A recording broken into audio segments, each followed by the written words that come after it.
دوستو آج کی ویڈیو میں ہم آپ کو امام احمد رضا بریلوی کے لائف فیکٹ سنائیں گے۔ امام احمد رضا کون تھے؟ ان کے آباء و اجداد کون تھے؟ احمد رضا خان کی پیدائش پر ان کے والد نے کون سا خواب دیکھا؟ سید احمد خان کون تھے؟ ان کا احمد رضا سے کیا رشتہ تھا؟ احمد رضا کے دادا کون تھے؟ ان کی اولاد کتنی تھی؟ یہ احمد رضا سیریز کی پہلی قسط ہے۔ چلتے ہیں ویڈیو کی طرف۔ اعلیٰ حضرت مولانا احمد رضا خان صاحب کی پیدائش سے قبل ایک صاحب حضرت مولانا رضا علی خان صاحب جو کہ آپ کے دادا جان تھے کے پاس حاضر ہوئے۔ انہوں نے آپ کے گوش گزار ایک خواب کیا جس میں ان کا ذکر بھی تھا، یعنی یہ خواب حضرت مولانا رضا علی خان صاحب سے ہی تعلق رکھتا تھا، چونکہ خوابوں کی تعبیر بتانے میں آپ ایک بلند درجہ رکھتے تھے، اس لیے جب کوئی غیر معمولی خواب دیکھتے تو فوراً آپ سے رجوع کرتے۔ روایت ہے کہ آپ نے خواب سن کر ان صاحب سے فرمایا کہ بھائی ابھی اس خواب کی تعبیر بتلانے کا وقت نہیں آیا، جب تعبیر ظاہر ہوگی تو ہم تمہیں خود ہی بتلا دیں گے۔ وہ صاحب یہ جواب سن کر خاموش رہے اور اس انتظار میں رہے کہ ذرا دیکھیں تو اس خواب کی تعبیر کیا برآمد ہوتی ہے۔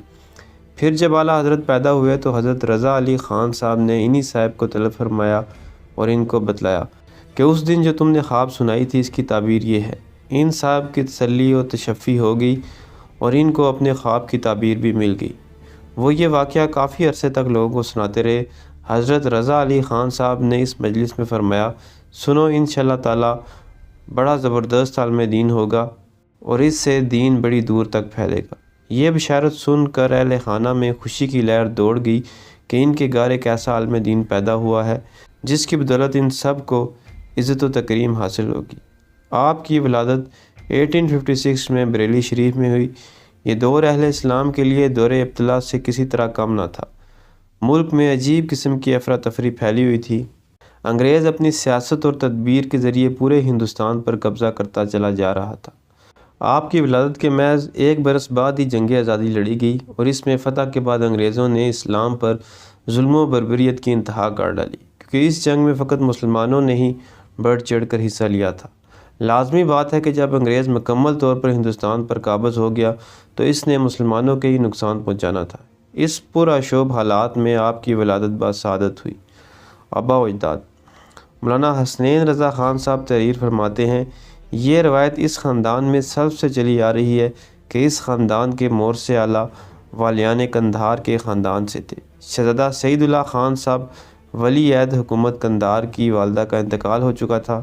سوتیلی ماں کا دورہ ہوا تو انہوں نے اپنے بیٹے کے لیے ولی عہدی کی جگہ حاصل کرنے کے سلسلے میں ان باپ بیٹوں میں اس قدر نفاق پیدا کروایا کہ شہزادہ سعید اللہ خان صاحب کو جو کہ پہلے ولی عہد تھے اپنا وطن چھوڑنے پر مجبور کر دیا گیا۔ ان کے ساتھ بوقت ہجرت چند احباب بھی تھے۔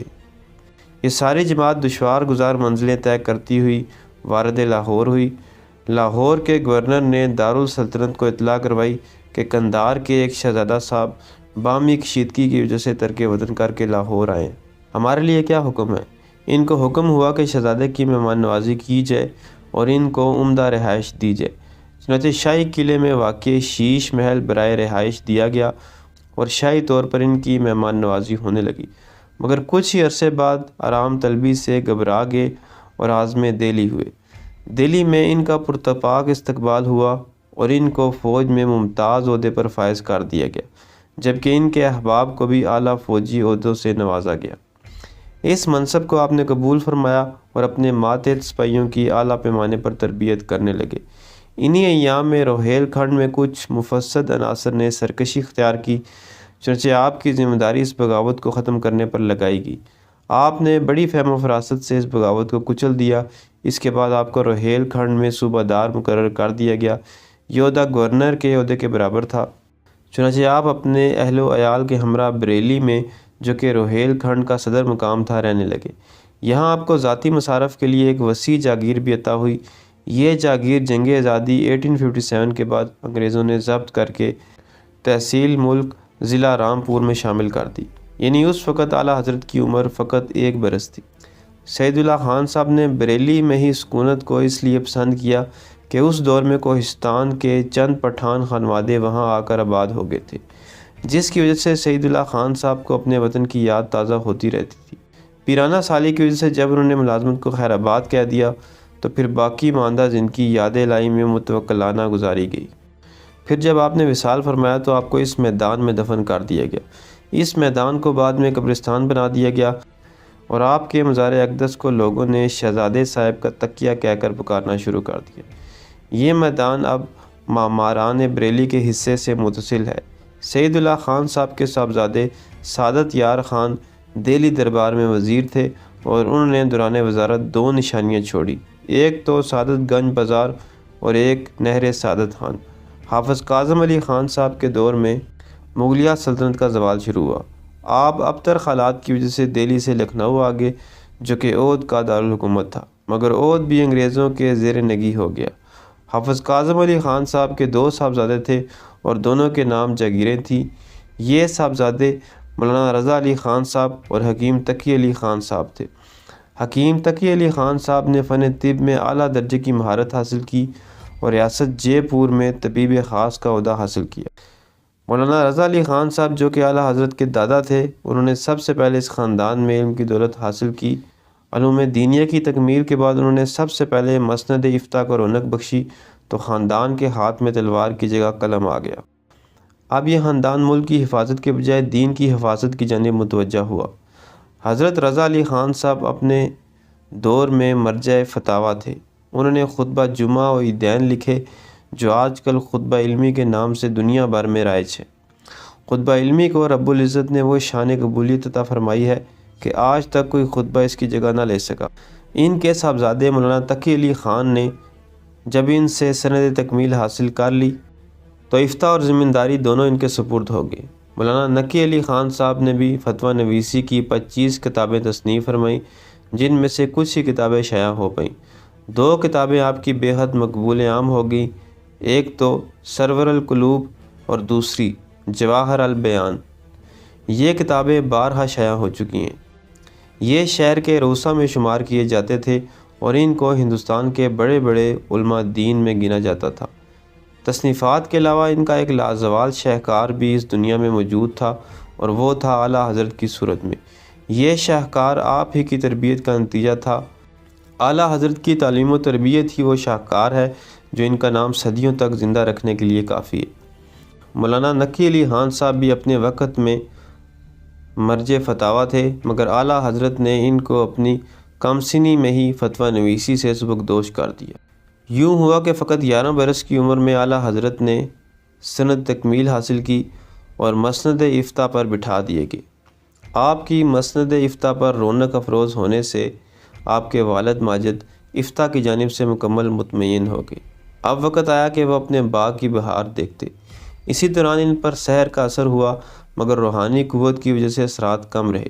یوں ہی 4 برس تک کشمکش چلتی رہی۔ اسی دور میں وہ بیت و خلافت سے سرفراز ہوئے اور اس حالت میں حج بیت اللہ شریف کیا اور روضۃ الرسول میں حاضری کی سعادت حاصل کی۔ ان سفروں میں اعلیٰ حضرت بھی ہمراہ تھے۔ ان فرائض سے فارغ ہو کر حضرت مولانا نقی علی خان صاحب 1297 میں اس عالم فانی سے کوچ کر گئے۔ اولاد فاضل بریلوی کے یہاں 2 صاحبزادے اور 5 صاحبزادیاں پیدا ہوئیں۔ دونوں صاحبزادگان اپنے وقت کے عالم جلیل تھے۔ بڑے صاحبزادے مولانا حامد رضا خان 1875 میں بریلی میں پیدا ہوئے۔ محمد نام اور عرف حامد رضا تجویز کیا گیا۔ سب سبق والد سے پڑھے۔ 70 برس کی طویل عمر پائی۔ 23 سال والد ماجد کے جانشین رہے۔ برسہ برس دارالعلوم منظر الاسلام میں درس حدیث دیا۔ علم و فضل میں اپنے والد ماجد کا آئینہ تھے۔ فاضل بریلوی آپ سے بڑی محبت فرماتے تھے۔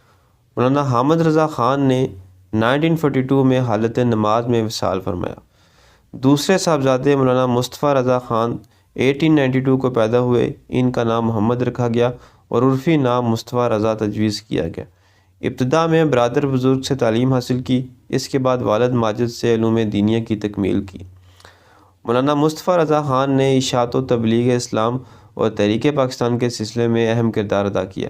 چنانچہ 1924 میں شردانند کی فتنہ ارتاد کا مقابلہ کیا اور تبلیغی مشن میں مقیم رہے۔